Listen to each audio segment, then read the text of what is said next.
What's up, guys, and welcome to day 8 of my Road to D1 series. Today I had a private workout with the Wahoos, which is a Titans brand organization. We started off with some overhand BP so they could evaluate my swing. Here's some swings from that. Then I got into my fielding. I feel I did pretty good. My throws were spot on, but my footwork could have been a bit more smooth. Here's a couple clips from that.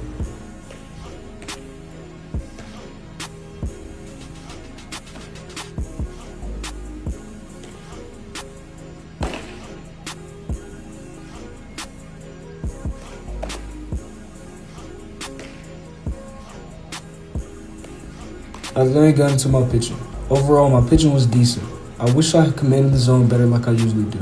I made the adjustment very well and never made the same mistake twice. My fastball had decent velo, but my curveball was missing its usual break.